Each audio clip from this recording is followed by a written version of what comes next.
안녕하세요. 살다 보면 인생 절호의 기회가 찾아온다고 하죠. 저에겐 이혼이 인생을 바로잡을 최고의 기회이지 않았나 싶네요.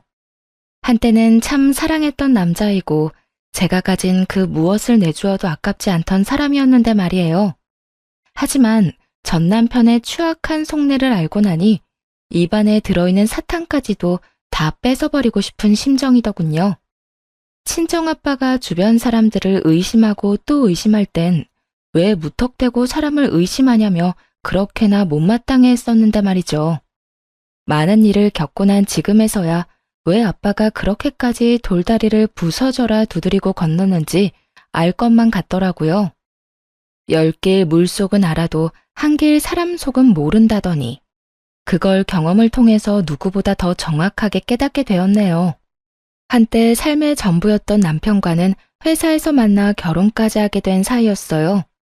저희가 일했던 회사는 친정아빠가 운영하던 작은 중소기업이었는데 아빠의 삶이 녹아있던 그곳에서 남편을 만나게 되었던 것이죠.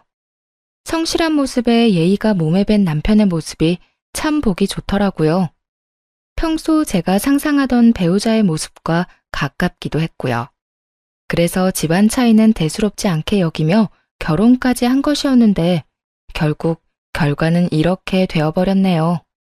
더 큰 행복을 가져다 줄 거라고만 생각했던 결혼에 꼴이 나고 난 후 일을 그만두고 집에서 남편을 내조하는 것에 집중하기로 했어요.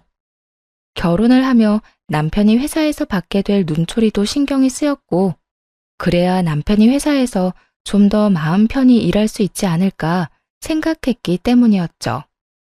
남편은 이런 제 배려가 아깝지 않게 누구보다 열심히 회사 생활을 했고 그에 대한 보답을 받는 듯 승승장구하며 오롯이 혼자의 힘으로 회사 내에서 인정을 받았고요.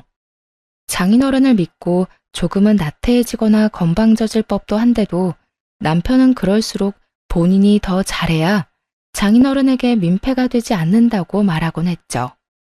그렇게 늘 새벽에 출근을 하고 가장 마지막까지 회사에 남아 일을 하곤 했어요. 주말도 없이 밤낮으로 일만 하는 남편 덕에 결혼을 하고 난 후 데이트다운 데이트 한번 해본 적이 없었네요. 하지만 괜찮았어요. 오히려 그렇게까지 열심히 사는 남편을 잘 보필하며 저 역시 늘 열심히 살려고 노력했죠. 앞서 말씀드린 것처럼 아빠는 사람을 쉽게 믿지 않는 분이셨고 그래서 남편에게 다른 의중이 있을 것이라며 의심스럽게 바라보시던 시절도 있었어요. 하지만 3년 동안 한결같이 성실한 남편의 모습에 마음을 여시는가 싶더니 어느 순간부턴 중요한 결정을 내리기 전엔 남편을 불러 상의하곤 하더라고요. 여보, 오늘은 일찍 온다더니 왜 이렇게 늦었어? 그게 장인어른께서 이번 투자처 때문에 급하게 상의 좀 하자고 하셔서 장인어른이랑 서류 좀 살펴보느라 늦어졌어. 많이 기다렸어? 아니, 그냥 연락도 없이 늦길래 걱정했지. 그나저나 우리 아빠가 이제 당신한테 많이 의지하긴 하는가 봐. 이런 결정 내릴 때마다 당신 많이 찾네? 우리 여보가 일을 잘하긴 잘하나 보지? 멋있어. 이러다가 곧 아빠가 더 중요한 자리로 승진시켜주는 거 아니야? 에이, 그런 말 하지도 마. 난 지금 자리도 벅차니까 말이야. 장인어른께도 그런 말은 하지도 마. 난 정말 장인어른께 패되기 싫어서 열심히 하는 건데 괜히 그런 말 때문에 장인어른이 괜한 오해하시는 거 싫어. 알겠지? 걱정도 팔자다. 내가 왜 그런 말을 하겠어? 당신 곤란해지게. 그냥 나는 당신이 이만큼 열심히 하고 잘하니까 그렇지. 여보, 정말 멋있어. 진짜 대단하다고 생각해. 당신도 대단하고 멋있어. 나야 나가서 일만 하면 되지만 당신은 안팎으로 내조한다고 얼마나 힘들어. 그런 면에선 나보다 당신이 더 대단하고 멋있어. 만족감이 가득한 평화로운 시간을 보내던 어느 날, 시댁에 신경이 쓰이는 사람이 생겼어요. 그건 바로 남편의 사촌 동생이었는데 외국에 살고 있어 지금까지는 한 번도 본 적이 없었죠. 외국에서 혼자 귀국하게 된 아가씨는 시댁에서 지내고 있었고 기분 탓인지 몰라도 시댁에 갈 때마다 묘하게 날선 반응을 보인다는 느낌이 들더라고요. 저와 시모의 사이를 떼놓으려고 술을 쓴다는 느낌을 몇 번 받기도 했고요. 가장 어이가 없었던 사건은 시모의 생신을 얼마 앞두지 않았던 날에 일어났어요. 시모와 오랫동안 이야기한 끝에 약속했던 데이트를 하기로 한 날이었죠. 그간 하고 싶었던 일을 골라 하루 날을 잡고 제대로 함께 보내기로 한 날이었거든요. 그래서 영화 예매도 하고 예약하기 어려운 마사지샵과 근사한 식사까지 예약한 상태였고요. 그야말로 만반의 준비를 하고 시댁으로 갔죠. 어머님, 오늘 저랑 데이트하기로 하신 거 기억하시죠? 영화 예매도 해놓고 마사지 예약도 다 했어요. 한껏 들떠 시모에게 하루 일정에 대해 알려주니 시모가 뭐라고 하기도 전에 아가씨가 나서서 빈정거리기 시작하더라고요. 어머, 오늘 우리 이모랑 데이트 가요? 그러면 나는 어떻게 해요? 혼자 집에 있어요? 듣자 하니 돈도 많다던데 쓰는 김에 좀 더 쓰지. 순간적으로 아차 싶기도 했어요. 전혀 생각지도 못했거든요. 그러면서도 설마 하니 이런 데이트에 눈치도 없이 껴달라는 말을 할까 싶었는데 아가씨는 눈치가 없는 것이 아니라 눈치를 볼 생각이 없는 거였더라고요. 아, 제가 생각을 못했네요. 다음엔 같이 가요. 오늘은 어머님이랑 좀 다녀올게요. 아니, 그러지 말고 언니가 오늘은 좀 양보해 주세요. 제가 이모랑 데이트 좀 하게요. 한국 와서 종일 자느라 제대로 된 외출도 못했는데 언니가 양보해주면 제가 오늘 대신해서 이모랑 즐거운 시간 보내다 올게요. 사실 언니도 저한테 고마운 거 다 알아요? 요즘에 누가 시어머님 모시고 다니는 거 좋아라 해요? 그러니까 이렇게 말할 때 못 이기는 척 빠져요. 알겠죠? 이모도 나랑 가는 게 더 좋잖아. 그렇지? 순간 정신이 멍해져서 이게 무슨 말인가 되새김질하고 있는데 그 찰나를 놓치지 않고 시모의 팔짱을 끼더니 갖은 애교를 부리기 시작하더라고요. 곧이어 시모도 하는 수 없다는 듯 웃으며 이렇게 말했어요. 그래, 아가. 이번엔 아가가 좀 양보해 주려무나. 우린 다음에 또 가도 되지만 얘는 언제 다시 외국으로 들어갈지도 모르는데. 있을 때 좋은 추억 만들어주고 싶어서 그래. 이렇게 말하는데 거기에서 단호하게 안 된다는 말이 나오지 않더라고요. 그 상황에서 시모를 데리고 외출을 해봤자 시모도 저도 기분이 썩 유쾌하진 않을 것 같았거든요. 기껏 돈 들이고 시간 들여 예매까지 했더니 중간에서 획 낚아채 가는 꼴을 보는데 참 기가 막히더라고요. 직계가족도 아니고 먼 친척 동생이라고 하니 그러거나 말거나 무시하면 그만이겠지만요. 그래도 남편이 친정에 잘하는 만큼 저 역시 시댁에 잘하고 싶다는 마음이 컸던 터라 그냥 넘길 수만은 없었어요. 시모와 잘 지내기 위해서 일부러 시간을 내어 시댁에 가는 것인데 그때마다 아가씨라는 장벽이 가로막고 있다는 느낌이 드니 기분이 나쁜 것도 사실이었고요. 하지만 처음에는 참았죠. 그렇게 여러 번 참다 결국 남편에게 이런 고민을 털어놓게 되었어요. 여보, 있잖아. 어머님 댁에 당신 사촌 동생. 어? 걔가 왜? 아가씨가 아무래도 날 별로 안 좋아하는 것 같아. 내가 어머님 댁 갈 때마다 조금씩 트집을 잡기도 하고 어머님이랑 기껏 약속 잡아놓으면 꼭 아가씨가 급한 일이 있다며 어머님을 모시고 가버리더라고. 아니면 우리 약속에 같이 와서는 나만 겉돌게 만들거나 그래. 처음엔 내가 너무 예민한 건가 싶었는데 매번 같은 일이 반복되니까 나도 슬슬 기분이 나빠지려고 해서 말이야. 그렇다고 내가 직접 뭐라고 하기엔 증거도 없고 치사해 보이기도 하고. 그런데 또 그냥 참기엔 이건 너무 아닌 것 같아서. 어떻게 생각해? 이야기를 들은 남편은 더 화를 내며 자신이 해결하겠다고 큰 소리를 치더군요. 참기는 왜 참아 당신이. 당신이 그렇게 느낀 거면 걔가 그런 상황을 만든 게 분명할 건데.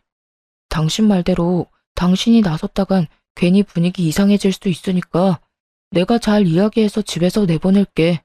당신은 아무 걱정도 하지 마. 원하던 대답이긴 했지만 막상 남편이 그렇게 말하니 마음이 또 불편하더라고요. 듣기론 아가씨 혼자 귀국한 이유가 외국에서 지내다 우울증이 심해져서였다고 했거든요. 그래서 혼자 지내지 않고 시댁에서 보살피기로 했다고요. 그런 아가씨를 저 때문에 내보냈다가 혹시나 엄한 일이라도 일어난다면 큰일이었으니까요. 아니, 아니야.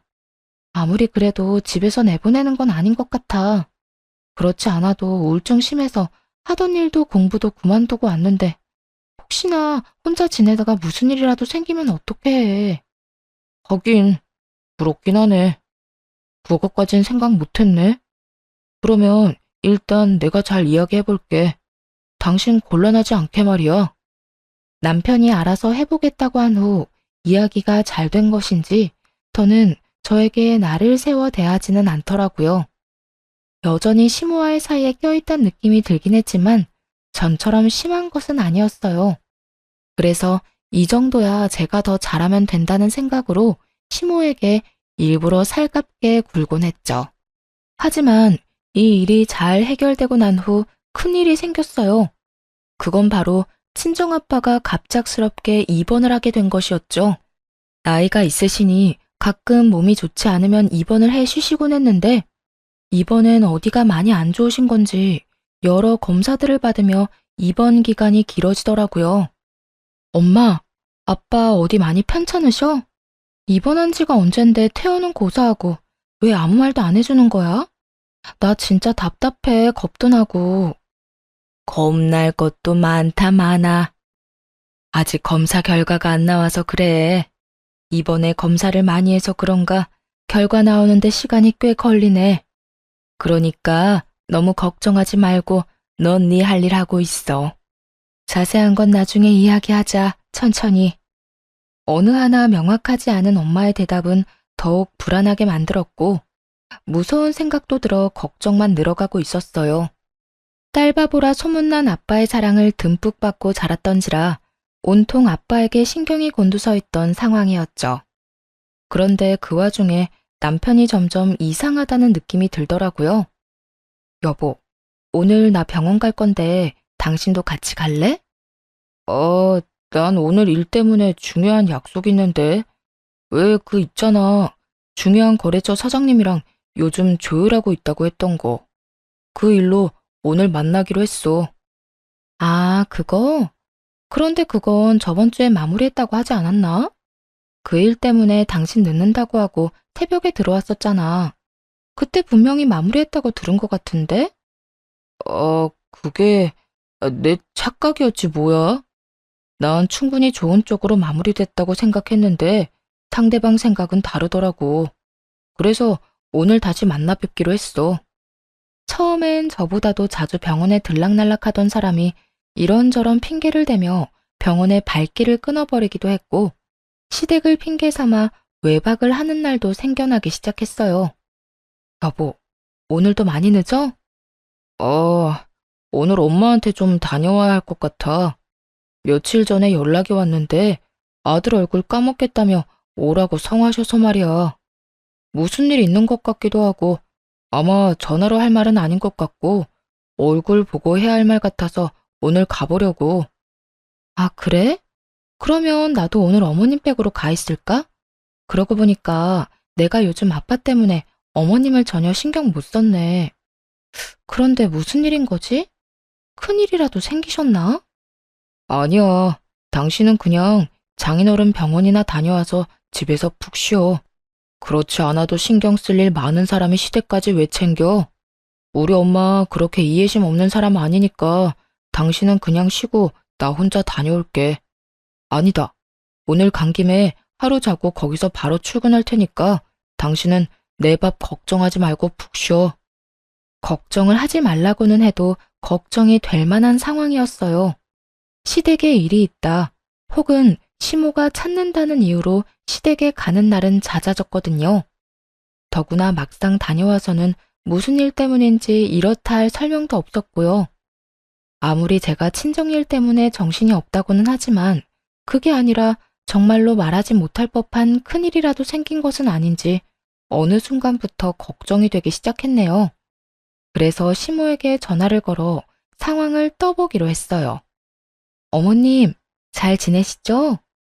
그럼, 난 잘 있지. 사돈 어른은 어떠시니? 아직 병원에 계신다고 들었는데. 네, 아직 병원에 계세요. 이런저런 검사 다 받으시고 결과 기다리고 계세요. 댁에는 별일 없으시죠? 몸은 좀 어떠세요? 응, 난 아픈 곳도 없고 별일도 없어. 넌 너나 걱정하려무나. 요즘 병원 왔다 갔다 하느라고 마음고생 심하지? 이럴 때일수록 네 건강은 네가 챙겨야 하는 거야. 입맛 없어도 끼니는 꼭 챙겨 먹고. 알겠지? 네, 어머님. 혹시나 집에 무슨 일 있으면 꼭 연락해 주세요. 혹시나 저 생각해서 숨기지 마시고요. 그래, 알겠어. 혹시나 네 도움 필요한 일 있으면 꼭 연락할 테니 걱정하지 말거라. 시모의 목소리는 밝았고 무슨 일을 숨긴다고 하기엔 태연하기까지 했어요. 하지만 남편은 이런저런 일이 생겼다며 시댁에서 자고 온다고 했었고 점점 그런 남편이 이상하다고 생각했죠. 평소에 저였다면 그때 바로 뒷조사를 하든 추궁을 하든 했을 텐데 그 당시에는 그저 그럴 만한 일이 있겠지 하고 안일하게 넘겼어요. 그만큼 다른 일에 신경 쓸 여유가 없기도 했고 남편을 믿어 의심치 않았기에 말하지 못할 일이 있겠거니 했던 거였죠.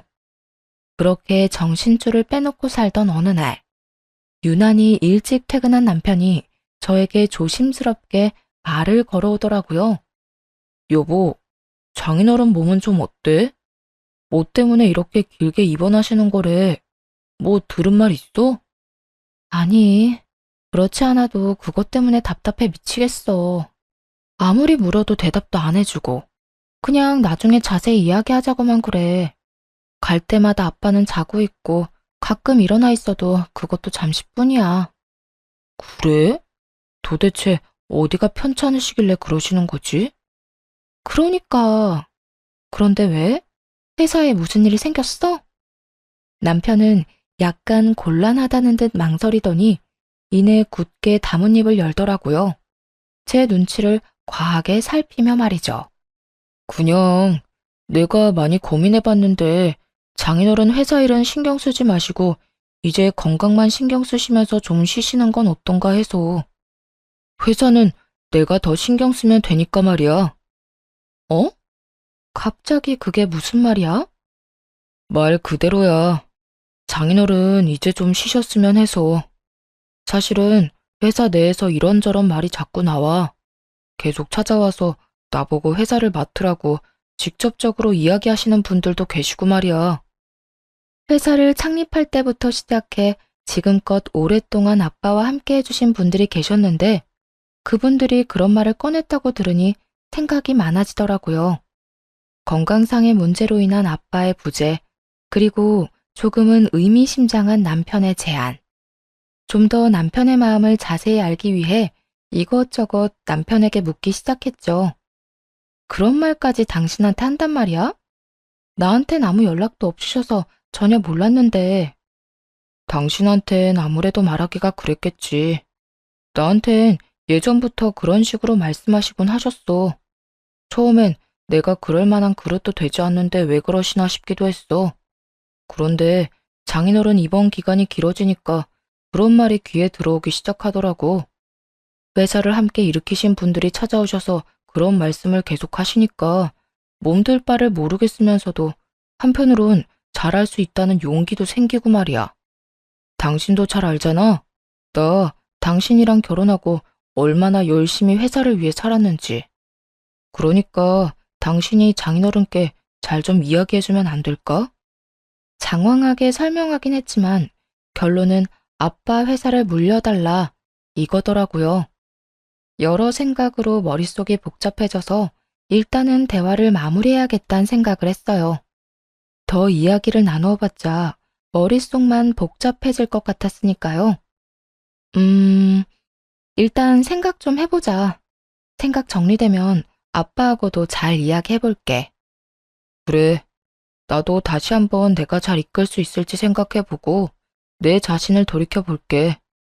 한 가지 약속할 수 있는 건 날 믿고 맡겨주신다면 그 누구보다 열심히 할 수 있다는 거야. 남편의 말을 듣고 난 후 며칠에 걸쳐 여러 생각들을 했어요. 그리고 아빠에게 이런 이야기들을 전해주기로 결심했죠. 저야 이러저러한 의견을 아빠에게 전할 뿐 결정을 내릴 수 있는 입장은 아니었으니까요. 그렇지 않아도 부르려고 했는데 잘 왔구나. 그래, 우리 딸 할 말 있다고? 그게... 아빠, 회사 내에서 이런저런 이야기들이 나오기 시작하나 봐요. 아무래도 아빠 건강 문제도 있고 박서방한테 회사를 물려주고 아빠는 이제 좀 쉬시는 게 어떤가 하는 말이요. 저도 이런저런 생각을 많이 해봤는데 아빠 생각은 어떤지 궁금해서요. 그래? 그렇지 않아도 박서방 문제로 상의할 것이 있어서 부르려고 했는데 통한 것 같네, 딸. 그날 아빠와 전 여러 이야기들을 나누었고 아빠는 변호사와 남편을 불러 유언장을 쓰기 시작했어요. 유언장엔 아빠가 돌아가시거나 그와 유사한 상황이 오면 남편이 회사를 맡게 된다는 내용과 함께 여러 재산을 남편에게 상속한다는 내용이 있었죠. 아빠가 유언장을 작성하는 걸 본 남편은 눈물까지 글썽이며 감사하단 말을 아끼지 않더라고요. 장인어른, 정말 감사합니다. 믿고 맡겨주신 만큼 열심히 실망하지 않으시도록 제가 열심히 배우고 잘 이끌겠습니다. 후후, 박서방, 잘 부탁하네. 아직은 내가 사장 자리를 지키고 있긴 하지만 내가 없으면 자네가 다 맡아 해야 할 자네 회사네. 그러니 부디 잘 이끌어주게. 그리고 내 딸도 마찬가지네. 우리 귀한 딸 눈에서 눈물 나지 않도록 박서방이 많이 아껴주고 사랑해주게. 걱정하지 마십시오, 장인어른. 회사는 물론이고 제 와이프 눈에서 눈물 나는 일 절대로 없도록 하겠습니다. 아시지 않습니까? 이 사람을 저 자신보다도 사랑하고 아끼는걸요. 그러니까 다른 걱정은 하지 마시고 건강 하나만 신경 쓰시면서 지내주세요. 그래, 여러모로 자네를 믿어보겠네. 훗날 무슨 일이 일어나는지를 모른다면 참 아름다운 장면이었죠. 눈물을 글썽이며 아빠의 손을 잡은 남편과 그런 남편의 손을 두 손으로 감싸주고선 바라보는 아빠. 정말 드라마에서 보던 장면 아닌가요? 하지만 이런 드라마 같은 상황은 찰나와도 같았어요. 유언장을 쓰고 얼마 지나지 않아 엄마에게서 연락이 왔으니까요. 그 연락을 받은 건 다름 아닌 남편이었어요. 네, 장모님. 이렇게 일찍 무슨 일 있으세요? 박서방, 아무래도 마음의 준비를 하는 것이 좋을 것 같아서 전화했어. 그게 무슨 말씀이세요? 말 그대로야. 바깥 양반 얼마 못 버틸 것 같아. 갑자기 상태가 급격하게 나빠지기 시작하더니 지금은 의식이 없어. 병원에서 마음의 준비를 하는 게 좋다고 하더라고. 어떻게 이렇게나 갑자기... 장모님은 좀 괜찮으세요? 나보다 우리 딸이 걱정이네. 자네가 말 좀 잘해줘. 잘 위로해주고 말이야. 딸 목소리 들으면 말이 안 나올 것 같아 자네한테 연락했네. 네, 장모님. 걱정하지 마세요. 제가 잘 이야기하고 챙길게요. 마음 잘 추스르고 계세요. 제가 시간 내서 병원으로 갈게요. 그 연락을 시작으로 저의 일상을 비롯해 모든 것이 다르게 흘러가기 시작했어요. 남편은 점점 변해가더라고요. 하루가 멀다고 제 집처럼 오가던 병원은 발길을 끊어버렸고 상냥한 말투는 온데간데 없이 사라졌네요. 여보, 요즘 당신 좀 변한 것 같아. 무슨 일 있어? 좀 예민하다고 느껴지기도 하고 무심하다고 느껴질 때도 있어서 서운할 때도 있다고. 요즘 많이 힘들어? 서운? 당신이 애야? 별것도 아닌 일에 삐지고 서운하게? 그리고 나 요즘 바쁜 거 뻔히 알면서 그런 일로 서운하다는 말을 하고 싶어? 철이 없는 거야, 생각이 없는 거야? 그렇지 않아도 바빠서 몸도 마음도 힘든데 제발 집에서라도 마음 편히 좀 있자, 어? 당신이 이러니까 무슨 일 있냐고 묻는 거야. 요즘 내가 무슨 말만 하면 이런 반응이니까. 걱정돼서 건네는 말에 돌아오는 건 매번 날선 대답이니까. 입장 바꿔서 당신 같으면 이런 생각이 들지 않겠어? 어, 당신이 그렇게 느낀다면 내가 요즘 예민한 게 맞겠지. 그런데 내가 그렇게나 예민하게 굴면 좀 내버려 두면 안 되는 거야? 꼭 그렇게 일일이 쫓아다니면서 말 걸고 귀찮게 해야 해. 그냥 그런가 보다. 좀 피곤한가 보다. 하고 내버려 두면 되잖아. 이렇게 까칠해지는 것은 기본이었죠. 이게 다가 아니었어요. 어느 순간부터 점점 귀가가 늦어진다 싶더니 하루는 회사 근처에 지낼 곳을 얻었다고 하더군요. 나 회사 근처에 집 얻었어. 뭐? 왜? 바쁠 땐 새벽까지 일해야 하는데 매번 집에 왔다 갔다 하기 힘들어서. 어차피 집에 와도 씻고 옷만 갈아입고 바로 다시 나가야 하는데 그 시간 아껴서 잠이라도 좀 자면 좋잖아. 그래서 늦어지면 여기 말고 아예 그 집으로 왔다 갔다 하려고. 그러니까 내가 늦으면 기다리지 말고 먼저 자. 두 집 살림한다는 말을 참 당당하게도 하더군요. 화도 나지 않았어요. 이렇게 나올 걸 어느 정도 알고 있었으니까요. 무슨 이야기냐고요? 사실 남편이 친정아빠를 들먹이며 회사를 탐내고 있다는 느낌을 받은 순간부터 남편을 의심하기 시작했거든요. 그때 바로 남편의 뒷조사를 시작했고 그 결과는 상상도 한 적도 없던 것이었죠. 우선 남편은 회사 사람들의 권유를 받은 것도 아니었어요. 오히려 회사 내 오래된 분들을 직접 찾아뵙고 다니며 자신의 편으로 만들기 위해 온갖 애를 쓰고 있었더라고요. 때로는 큰 금액의 돈을 빼돌려 그분들을 회유하는 것에 쓰기도 했고요. 그것뿐만이 아니었죠. 더 어이가 없었던 건 시댁에 잠시 살기로 했다던 신경 쓰이는 그 여자였어요. 그러니까 아가씨로만 알고 있던 사람 말이에요. 사촌 동생이 아니었더라고요. 그 여자의 정체는 상간녀였어요. 정말 간도 크죠? 저도 들락거리는 시댁에 본인 사촌 동생으로 둔갑시켜 숨겨뒀더라고요. 남편은 물론이고 시부모님들까지 모든 사실을 알면서 그런 거짓말로 저를 속이고 있었다니 정말 믿을 사람 하나 없다 싶었어요. 모든 사실을 알고 나니 남편이 시댁 핑계를 대고 가끔 외박을 하던 것이 떠오르며 온몸에 소름이 끼치더라고요. 이게 끝이 아니었어요. 두 사람의 대화를 녹음 파일로 받았는데 들어보니 정말이지 추악한 속내 그 자체였죠. 오빠, 언제까지 이러고 살아야 해? 조금만 더 기다리라고 했잖아. 그 노인네 무슨 병인지는 몰라도 병원에서 지내는 시간이 꽤 길어지고 있다고. 이제 고지가 눈앞인데 급하게 굴다가 다 망칠 작정이야? 그런 건 아닌데, 그러면 나 집이라도 얻어줘. 오빠 부모님은 좀 불편해도 잘해주시니까 그럭저럭 참을만 한데, 그 여자 올 때마다 미치겠다고.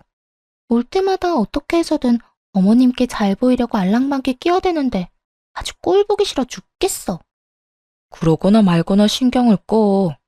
아예 방에 들어가 버리거나 그러면 되지. 그걸 왜 다 지켜보고 있어? 내가 말했지. 자기가 계속 예민하게 굴면 그 여자가 이상하게 생각할 거라고.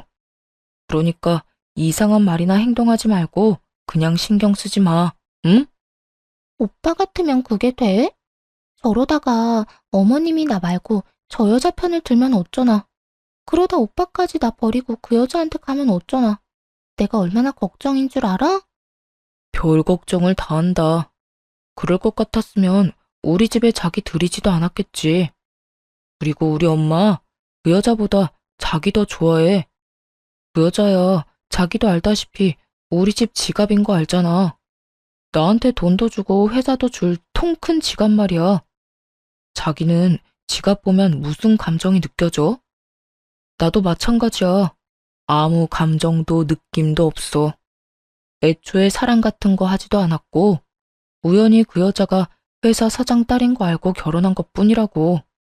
그러니까 그런 걱정은 하지도 마. 하긴, 그래도 집은 얻어줘. 나 오빠랑 오붓하게 지내고 싶단 말이야. 그래, 그건 타이밍 봐서 얻어줄게. 그래도 일단 완전히 회사 얻고 난 뒤에 혹시나 꼬리 잡히면 끝장인 거 알지? 알겠어. 그때까진 기다리도록 해볼게. 그러니까 이렇게 밖에서 둘만 만나자고 조르는 것도 한동안은 자제해. 정 밖에서 보고 싶으면 엄마를 데리고 오란 말이야. 다 된 밥에 코 빠뜨리지 말자, 우리. 저와 저희 집을 지갑이라고 칭하며 어떻게 해서든 하나라도 더 받아가려고 안달이 났더군요. 자기들 딴엔 치밀한 계획이라고 생각하는 것 같았는데 이렇게 하루아침에 모두 들켜버렸다는 걸 알면 과연 어떤 표정을 지을지 그것 참 궁금하더라고요. 모든 사실을 알고 난 후 이혼은 당연한 수순이었지만 그래도 망설여지는 건 어쩔 수 없더라고요. 그 당시 아빠가 계속해서 병원에 계셨으니까요. 건강한 상태에서 들어도 충격적인 내용인데 입원한 상태의 아빠에게 말을 꺼내려고 하니 차마 입이 떨어지지 않았죠. 그렇게 이러지도 저러지도 못하며 시간만 보내던 어느 날, 엄마에게 연락을 받았어요. 그렇지 않아도 마침 이 모든 것을 말씀드리기로 결심이 섰던 터였죠. 아빠, 그리고 할 말이 있는데요. 사실은 닥서방 다른 여자 있어요. 우울증이 심해서 시댁에 와 있다던 박서방 사촌동생, 사실은 상간녀였더라고요. 물론 시댁에서도 이걸 다 숨기고 모른 척 했던 거고요. 그리고 아빠 회사를 노리고 있는 것 같아요. 조심스럽게 지금껏 알게 된 사실을 꺼내놓자 아빠는 복잡한 표정을 지으며 한숨을 쉬시더라고요. 아, 너도 결국엔 알게 됐구나. 오늘 내가 보자고 한 것도 이것 때문이었다. 이번에 입원이 길어진 이유는 박서방을 지켜보기 위함이었어. 일도 열심히 하는 것 같고 열심히 하는 것만큼 결과도 늘 좋아서 좀 더 힘 있는 자리로 옮겨줬다가 회사를 물려줘도 될까 고민을 하고 있었단다. 그런데 아무래도 찝찝한 기분이 가시지 않더구나. 그래서 일부러 입원을 하고 상황을 심각한 것처럼 몰고 갔지. 이런 상황이 되면 박서방의 진짜 모습이 나올 것 같아서 말이야. 그리고 혹시나 하는 마음에 나 역시 뒷조사를 해봤단다. 그러면 아빠, 아픈 게 아니었어요? 그래, 이 아빠 아주 튼튼해. 그냥 회사 물려주기 전에 확실히 해두고 싶었던 것뿐이야. 여러모로 말이다. 그래서 넌 앞으로 어떻게 할 거니? 아빠 엄마는 네 뜻에 따라가려고 한단다. 저는 당연히 이혼할 거예요. 이 모든 사실을 알았는데도 그런 인간이랑 더 살겠다고 하면 그건 제정신이 아닌 거죠. 그래, 우린 혹시나 해서 물어봤단다. 그러면 앞으로 어떻게 해야 할지 이야기를 좀 나눠볼까? 아빠와의 상의 끝에 위자료만 받고 끝내지 말고 복수를 계획했고, 그래서 유언장을 작성하는 것부터 시작해 아빠가 위독하다는 가짜 소식까지 전했던 것이었어요. 기쁨에 도취하여 있을 때 모든 걸 빼앗기로 한 것이었죠. 예상대로 남편은 하루가 다르게 변해갔고, 그런 남편의 모습을 지켜보며 저 역시 마음 정리를 빠르게 해 나가던 상태였네요. 우선 남편이 알고 있던 기존의 유언장을 수정했고, 회사 돈을 얼마만큼 어디로 빼돌렸는지에 대한 조사도 조용히 진행했어요. 상간녀와 함께 살 집만 얻은 줄 알았더니 시댁 집까지 바꿔주었고 숨겨둔 외제차 2대까지 있더군요. 다시 뺏어오기도 쉽게 본인 명의로 말입니다. 이혼을 진행함과 동시에 경찰에 신고도 함께 했죠.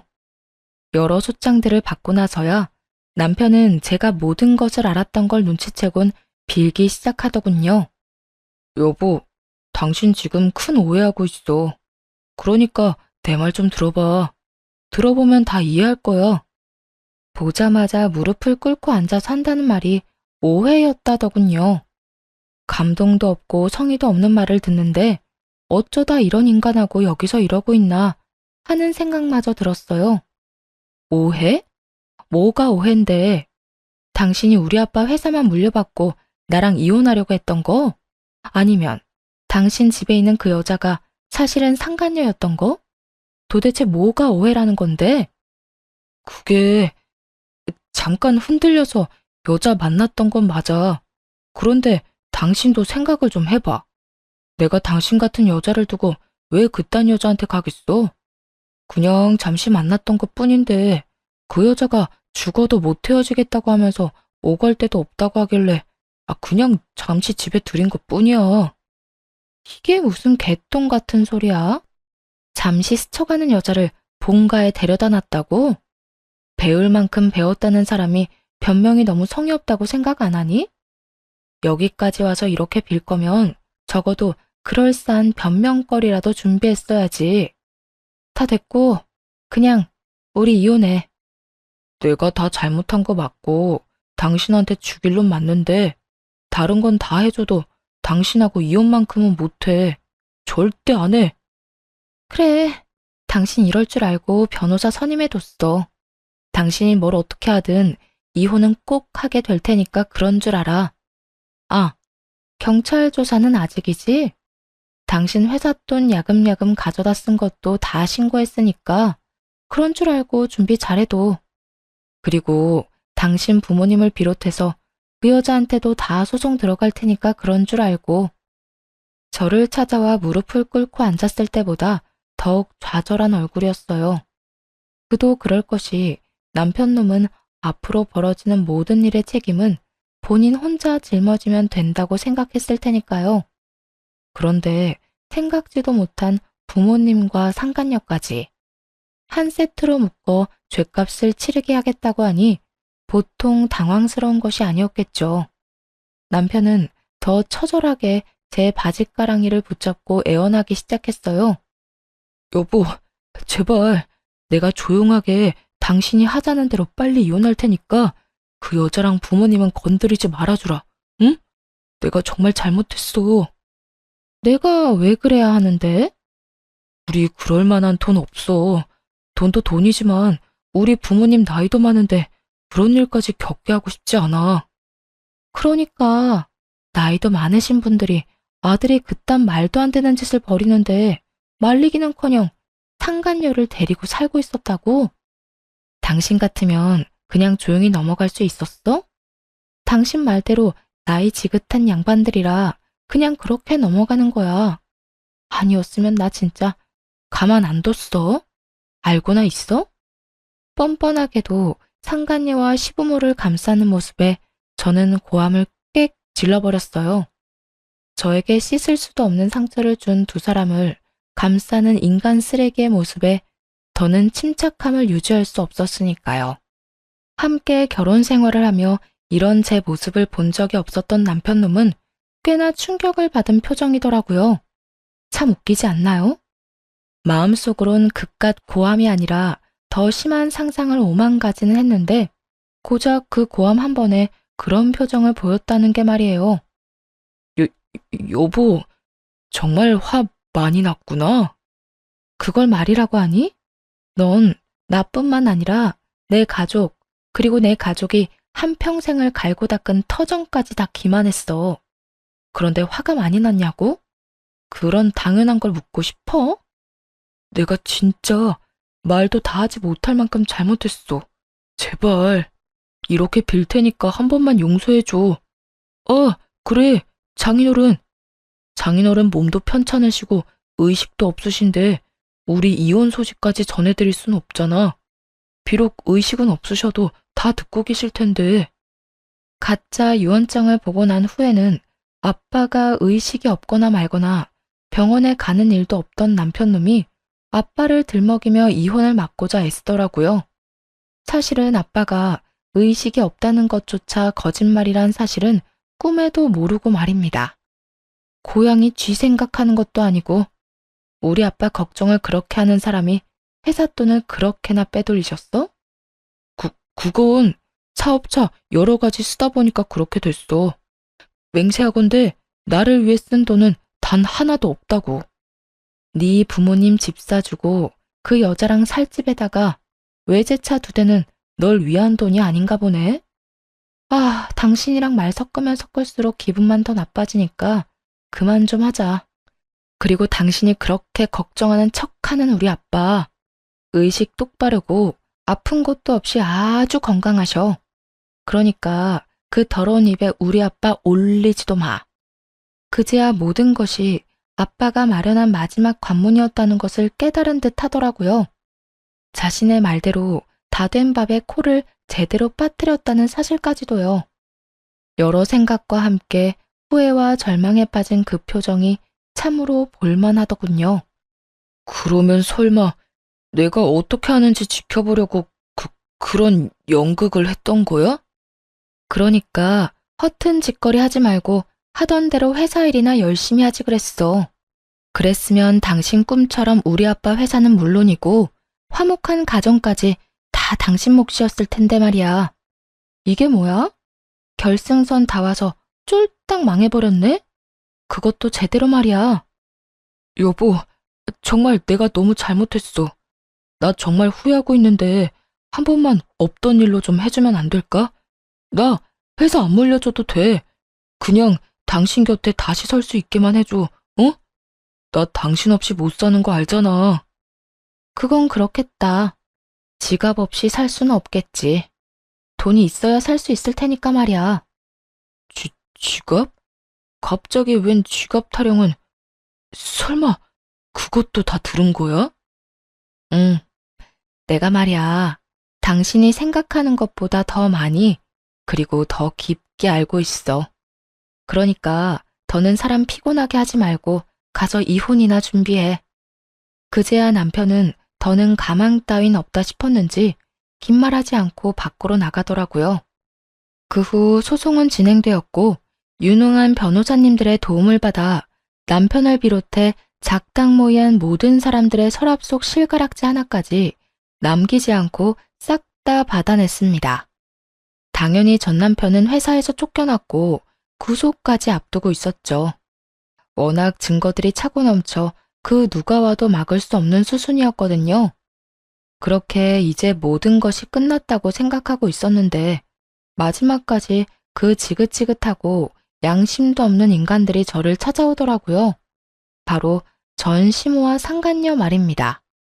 뻔하게도 전 남편을 용서해달라는 것이었는데 그 이유가 참 어이가 없더라고요. 저기, 아가, 내가 이렇게 용서를 비마. 나라도 정신을 차리고 우리 아들을 말렸어야 했는데 그땐 그 애가 괜찮다고 다 알아서 한다고 하니 눈을 감게 되더구나. 이런 소리나 하려고 여기까지 찾아온 건 아닐 텐데요. 얼른 할 말하고 가주세요. 얼굴 보고 있는 것만 해도 피곤해서요. 그래. 오늘 우리가 이렇게 온 이유는 말이다. 네 남편, 아니, 내 아들 좀 용서해주면 안 되겠니? 그간의 정을 생각해서 말이야. 이런 일이 있기 전까지 나는 물론이고 우리 아들과도 사이가 좋았었잖니. 싸우는 일은커녕 큰소리 한 번 난 적이 없었던 그 시절을 생각해서라도 제발 구속만은 어떻게 피하게 해주면 안 되겠니? 그건 이미 제 손을 떠났고요. 설사 방법이 있다고 한들 그럴 생각 전혀 없어요. 이런 말이라면 이만 돌아가 주세요. 바빠서요. 두 사람을 쫓아내려 하자 전 시모와 상가녀는 급하게 무릎을 꿇고 눈물로 호소하기 시작했어요. 아가, 그러지 말고 한 번만 용서해다오. 너도 알다시피 네가 다 뺏어가고 우리가 가진 거라곤 빚뿐이란다. 거기에다가 얘가 지금 임신했어. 배는 하루가 다르게 불러올 텐데 애 아빠도 없이 어떻게 출산하고 애를 키워? 그래요, 언니. 제가 정말 잘못했어요. 속인 것도 잘못했고 속이던 시절에 언니 못 살게 굴었던 것도 잘못했어요. 제가 다 잘못한 건 맞는데 뱃속의 아기는 잘못이 없잖아요. 그러니까 제발 우리 아기한테서 아빠를 빼앗아가지 말아주세요. 전시모와 상간녀는 마치 제가 아빠를 빼앗아간 모진 인간으로 몰아가는 것도 모자라 통하지도 않을 동정심까지 호소하기 시작하더군요. 임신을 들먹이며 호소하면 제가 눈이라도 깜빡할 거라 생각했던 모양이었죠. 멍청하기가 이루 말할 수가 없었죠. 야, 네가 눈물 질질 흘리면서 임신했으니 봐달라고 하면 내가 마음이라도 흔들릴 줄 알았나 본데 사람 잘못 봐도 한참을 잘못 봤어. 난 절대 그 인간 용서할 생각도 없고 네가 눈물로 동정심을 호소해도 전혀 흔들림 따윈 없어. 그러니까 내 앞에서 이딴 짓거리 할 생각도 하지 마. 난 그렇게 자비로운 사람 아니니까 말이야. 사람이 어떻게 그렇게까지 매정할 수 있어요? 우리 오빠 이대로 구속되고 그 충격으로 뱃속의 아기가 잘못되기라도 한다면 그 죄를 어떻게 다 갚으려고 이렇게까지 하냐고요. 죄? 너 지금 나한테 죄라고 했니? 어디서 남의 남편 꼬셔서 불륜이나 저지른 주제에 감히 죄라는 단어를 입에 올려? 그리고 네 뱃속의 애, 그 애랑 내가 무슨 상관인데? 혹여나 그 애가 잘못된다고 한들 그건 내 탓이 아니라 너희들 탓이야. 그러니까 이상한 피해자 흉내내지 말고 당장 꺼져. 지금 봤으면 알다시피 내가 노인 임산부 배려할 만큼 좋은 사람이 아니라서 말이야. 이 인연이 진짜? 누군 네가 예뻐서 이러고 있는 줄 아나 본데 나도 너 싫고 짜증나거든? 그 어떤 방법으로도 마음을 돌릴 수 없다는 걸 깨달은 상간녀는 욕짓거리하며 손을 치켜 세우더군요. 전 바로 그런 상간녀의 손을 붙잡아 그대로 집 밖으로 쫓아내버렸어요. 그 모습을 본 시모 역시 저에게 화를 내며 언성을 높이기 시작하더라고요. 너 지금 홀몸도 아닌 애한테 뭐 하는 짓이야? 그러니까요. 홀몸도 아니면서 왜 여기까지 찾아와서 이딴 꼴을 당한대요? 손버릇은 또 얼마나 안 좋은지 태교해야 할 사람이. 어쨌든 난 할 말 다 했으니까 2번 다신 찾아오지도 마세요. 그렇게 전 시모 역시 내쫓아 버렸어요. 내쫓기는 순간까지 어떻게 해서든 해를 가해보려 노력하는 듯 했지만 보기 좋게 질질 끌려나가고 말았죠. 그 후 전 남편은 구속이 되었고 누구 하나 돈 버는 재주가 없었던 전 시부모와 상간녀는 빚쟁이가 되어 길거리에 나앉았다고 하더라고요. 그런 상황은 단 한 번도 상상조차 해본 적 없었는지 상간녀는 그 길로 늙은 노부부를 버리고 도망가 버려 연락조차 되지 않는 상태라고 했어요. 그 뒤로 전 행복하기 위해 부단히 애쓰며 살아가고 있어요. 아빠는 회사에서 물러나셨고 회사는 제가 아닌 회사에 오래 계셨던 분이 맡아주시고 있고요. 그리고 지금은 다시 입사해 이런저런 일을 배우고 있는 중이에요. 친정에서 지내며 부모님의 집을 지키면서 말이에요. 두 분은 요즘 여행을 다니시며 행복한 시간을 보내시는 중이라 집이 비는 날이 더 많아 혼자 사는 거나 마찬가지네요. 이혼을 하고 난 후 가장 많이 바뀐 것은 시간을 오로지 저를 위해 쓴다는 것인데요. 결혼 생활을 할 땐 모든 시간이 전 남편만을 위해 쓰였는데 이혼을 하고 나니 그것이 그렇게 후회가 되더라고요.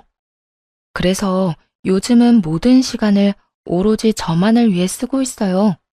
평일엔 회사 일을 잘 습득하기 위해 부단히 노력하고 주말엔 충전을 위해 그저 쉬기도 하고 여러 곳을 다니며 구경을 하기도 해요. 가끔은 운동을 하며 에너지를 쏟아내기도 하고요. 이혼을 하고 친정으로 갔던 날 소송 내내 무덤덤하게 저를 도우시던 부모님이 우시더라고요. 우리 딸 고생 많이 했어. 그동안 많이 힘들었지? 이 사람이 애 앞에서 울지 말라니까. 당사자도 저렇게 씩씩하게 잘 이겨내고 있는데 당신이 이렇게 울면 어쩌자는 거야? 딸, 고생했어. 많이 힘들었지? 이제 다 끝났다. 그러니까 한동안은 우리 좀 쉬자. 푹 좀 쉬고 다시 잘 시작해보자. 네, 엄마, 아빠. 저 잘 이겨낼 수 있어요. 그러니까 두 분도 너무 마음 아파하지 마세요. 저는 정말, 정말 괜찮아요. 한번 무너졌던 우리 가족은 지금은 보란 듯이 잘 지내고 있어요. 아빠 말씀대로 저흰 긴 휴식기를 지나 평온을 찾았고요. 앞서 말씀드렸다시피 부모님은 부모님대로 저는 저대로 새로운 출발을 시작했으니까요. 그럼 저는 행복한 시간을 보내기 위해 물러가 볼게요. 제 긴 사연 함께 해주셔서 감사합니다. 애청자분들 모두 행복하세요.